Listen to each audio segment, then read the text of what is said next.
Hi, ako po si Sushi by George. Nandito po tayo sa portion na to na gagawa po tayo ng simple step ng Dragon Maki tutorial. So, ito po ang mga basic na kailangan natin sa Dragon Maki. Kung hindi nyo pa alam, manood po lamang po kayo dito sa channel ko at tuturuan po kayo ng bawat step by step ng Dragon Maki roll. So ito po yung unang basic na kailangan natin. Shrimp tempura. Ayan po. Mabibili po sa Chinese store or sa H store. So dito sa saka seaweed. Ito po yung brand ng seaweed na maganda. Mura na, maganda pa. Crunchy at saka matigas. So ito po yung basic na isang kailangan. Masago, smelt rope, saka mayonnaise, avocado, cucumber. Yan po. At saka ito po kailangan natin is sushi vinegar para po sa sushi rice na gamit. Ito po yung panghalo natin. Saka po pang dressing natin is Japanese mayo. Ito po yung brand niya. Nabibili sa Walmart at saka sa Chinese store. Marami pong mabibilihan nito. Madaling hanapin. So, okay, basic tools din yan. At saka itong unagi sauce. Ito po yung isang brand na kailangan natin. Ito yung unagi sauce. Nabibili din po sa Chinese store or sa H store. Ito po yun. Unagi. Yan, tandaan po niyan. Unagi sauce. Matamis-namis na medyo maalat. Parang oyster sauce pero iba. Ibang lasa nito. Mas masarap ito. Pang dressing ito. Unagi sauce. So iyan po ang mga basic na kailangan natin. At saka dapat matalas ang kutsilyo. Unang-una matalas ang kutsilyo. Ito po. Para pagkat natin sigurado hindi tayo magkabol-bol yung roll natin. Makikita nyo mamaya. So, mamaya umpisahan po natin. So, let's go. So, iluto na natin itong tempura hanggang mag-golden brown. Shrimp tempura. Ulitin na, hanguin na natin kasi luto na. So, ganito ang tsura niya. Ang shrimp tempura natin. Ayan. Yung sushi vinegar, pag nagtimpla ka, ito yung sushi rice. So dapat pag ang sushi rice hindi masyadong basa, eksakto lang. So ganito. So konti lang ang ilagay mong sushi vinegar kasi maasim at saka matamis ang lasa nito. So konting-konti lang, pag depende sa rice mo na ilalagay kung gaano karami. So ganyan. So haluin lang natin hanggang may halo siyang maigi. At saka kailangan po natin ng unagi, yung barbecue oil. Ito po yon. Na-pre-cut ko na po siya. Ganyan po ang pag-cut para pag nag-roll tayo, magandang kalabasan. Ito po. Yan, ganyan. Ayan. Dapat hindi siya malamig. So, nabibili po to sa Chinese store din. Mamili na lang kayo kung anong gusto nyong brand kasi maraming brand ito. Ang sa akin naman yung medyo mahal para hindi siya matinik kasi yung mga mumurahin matinik siya. So ito hindi siya matinik. Masarap siya. At saka ito po yung bigas na kailangan natin. Ito yung brand niya. Carlos Rice. Ito po yung lagi kong ginagamit pag nag-sushi ako. So ito kasi ang texture niya is pinakamagandang rice na sushi. Katamtaman lang yung ano niya. Talagang pang sushi talaga. Maraming brand pero ito yung brand na kunin nyo pag nag-sushi kayo. Ito yon. Maganda talaga siya. Saka konti lang ang itubig nyo para hindi siya mushy. At saka masarap. Ito ang bumubuhay sa sushi natin. Carlos rice. Yan, yan, yan. Kailangan din po natin unang pangunahin ito bamboo mat. So kailangan natin yan. Itong bamboo mat. So yan po ang unang pangunahin kailangan natin. So ayan po lahat ang basic need natin sa araw na ito. gagawa po tayo ng dragon mackerel loaded. Papakita ko po sa inyo kung mas maganda kasi paggawa nyo tsaka yung pagplating para pag may bisita kayo, gumawa kayo, mas maganda, di ba? Hindi na kayo kailangan pumunta ng restaurant, na expensive restaurant, expensive. Kung kaya nyo gawin sa pamamagitan nito, magagawa nyo step by step.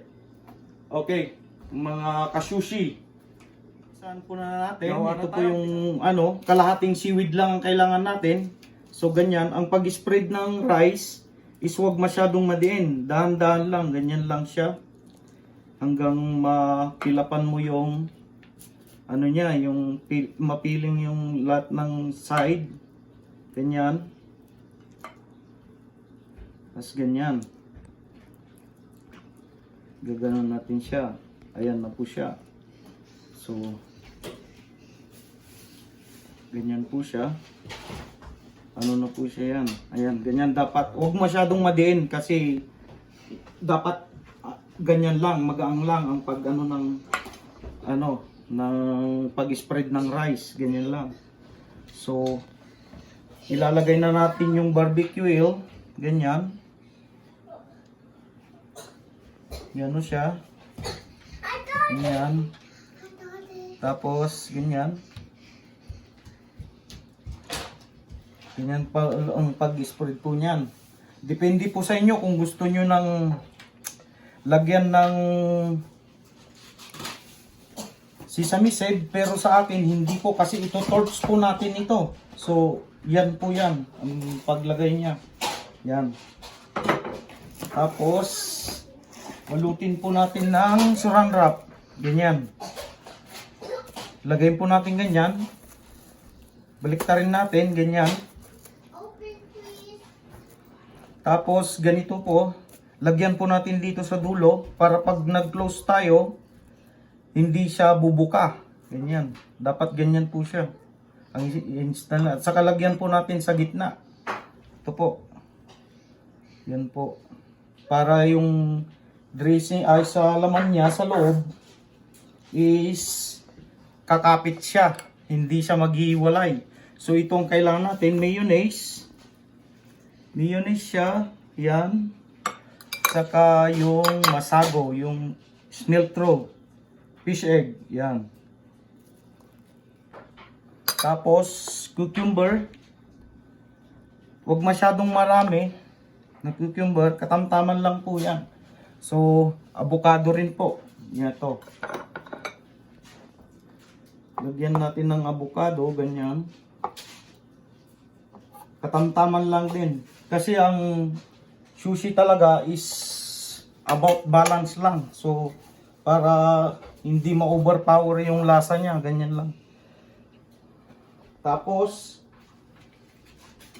ito po yung tempura. Ilalagay po natin. Ang usually, tinatanggal ko po yung buntot niya. Kasi matigas, hindi naman nakakain yan. Yung iba kinakain. Pero sa akin, hindi. So, ilagay natin sa gitna, i-ano lang natin, ganyan.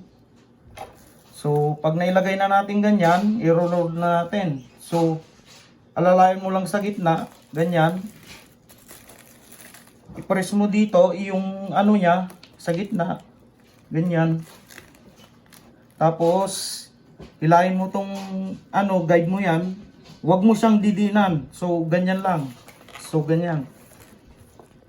I-ano mo lang. Ganyan. Tapos, ganun mo. Ayan na po siya. Diba? Ang ganda. Ayan. Ang ganda ng texture niya. I-ano mo ulit. Para ganyan. Ganyan po siya. So, ayan po. May dragon maki ka na. Ito yun. Ang ganda. Diba? Yung roll niya. See, yung texture. Wala siyang Diba? Ang ganda niya. So, ulitin po natin ang roll na isa. Para maano natin, masiguro mo. Sige.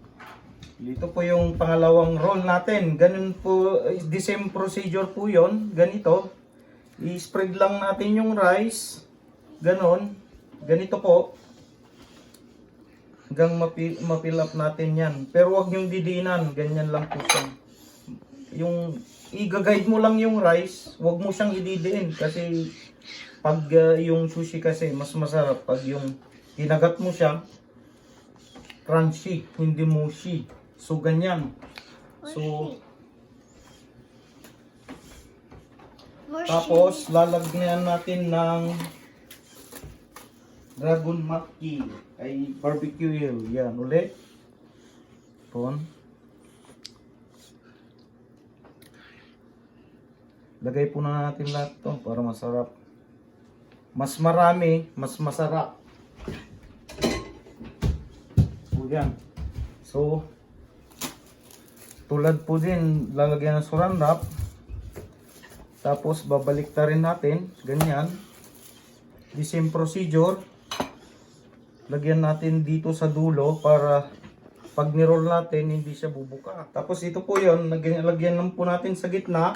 Lalagyan ng mayonnaise po. Ordinary yung mayonnaise lang po to. Muna. Ayan. Ayan. Tapos the same fish egg, masago, Japanese term, and cucumber. Huwag masyadong marami. As what I said, para balance lang. Ganun po yung avocado rin. Yan.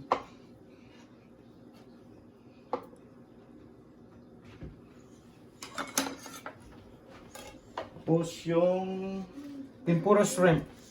Tanggalin po natin kung buntot. Yan po. Then, i-roll na natin.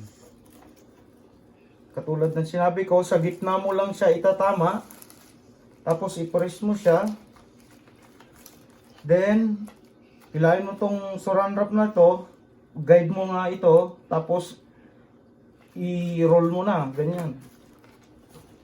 Tapos, i-close mo na siya, ganyan. See? Ang ganda. Ang ganda ng ano niya. Tapos, i-hulma mo ulit siya para maganda. See? Ang ganda. So, yan po.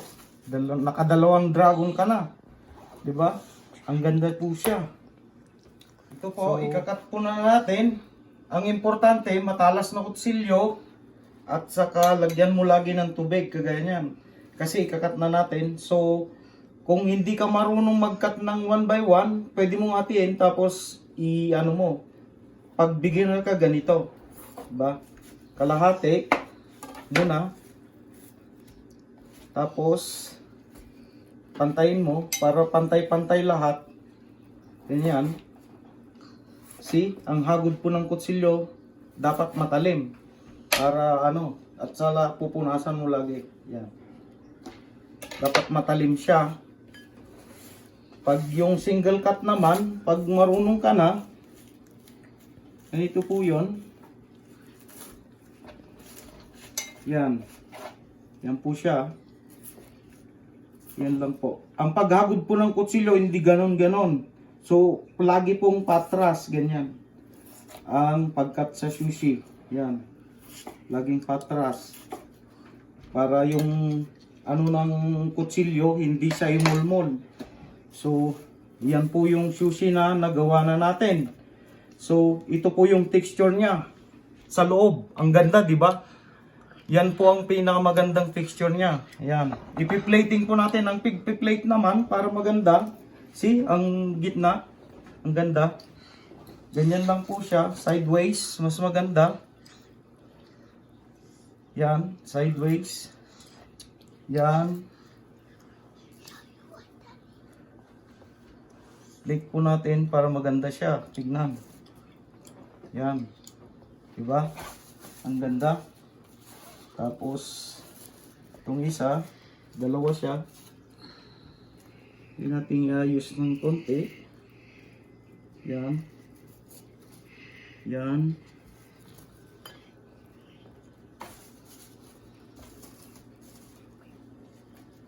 Ganda po ng gitna, oh. Yan po ang importante. Pag nagro-roll kayo, yung gitna, dapat alaga. Para yung kalabasan ng sushi, maganda po. Yan. Yan, na-plate po na natin siya. Ganyan po. Yan. Ito na po, magdi-dressing na po tayo. Ito po yung sinasabi ko, yung Japanese mayo. Caramelized po ito kasi ito torch po natin ito. Ito po yung ginagamit ko, caramelized mayo, Japanese mayo ito. So pag nasunog ito, hindi siya mangingitim. Mag-golden brown siya. Saka masarap. Manamis-namis po ito. Kakapit po dyan sa ano niya. So ganito po ang basic na gawin natin.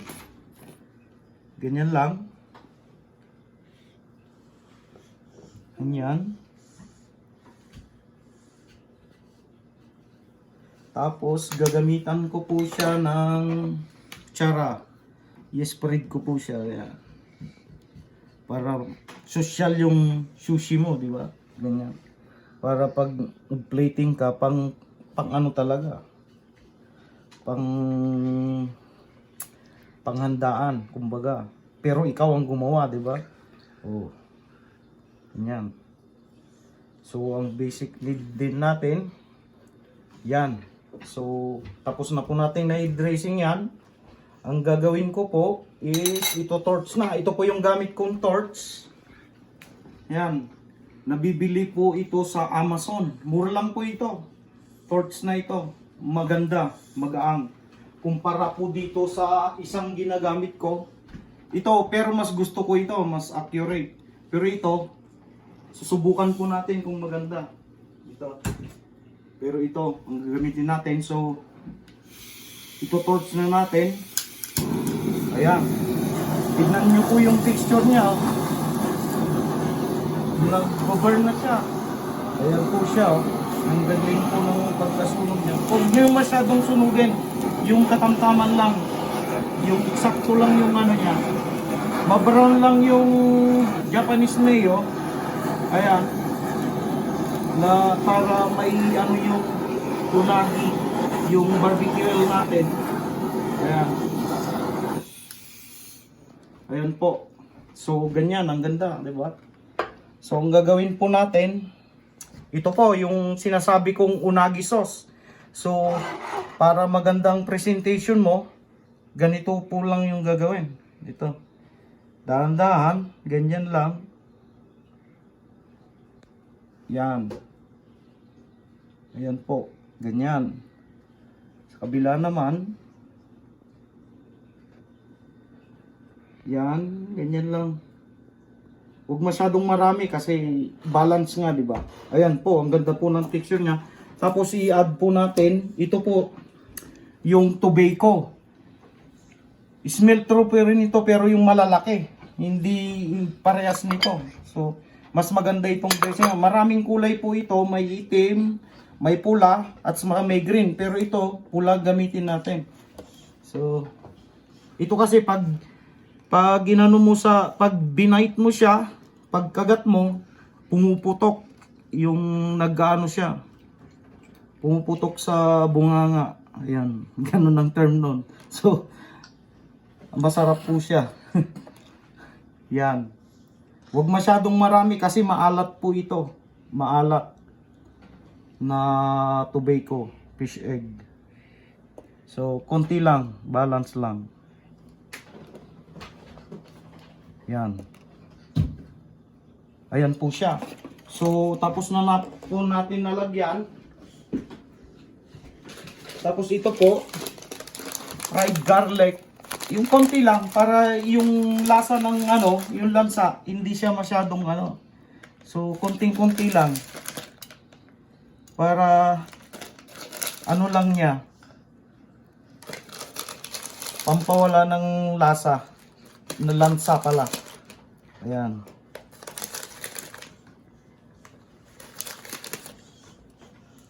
Ayan siya. Ito na po ang labas ng ating gawa. Ayan po, 'di ba? Kaya mong gawin 'yan. Ka-sushi, 'di ba? Ang ganda. Pang professional, kumbaga, ayan. Pwede mong gawin sa bahay mo pag may party ka, pag malaki mo, 'di ba? Sa pamamaraan ko nga ito, matututo ka. Balik-balikan mo lang yung video hanggang sa makuha mo. Ang sushi, ang pagro-roll ng sushi, ulit-ulit lang hanggang magamay mo siya. Yun lang po. Ito po. Handa na po kayong kakain. Ang Dragon Roll Maki. Loaded. ang tawag diyan. Ayan, 'di ba? Ang ganda. Ayan po.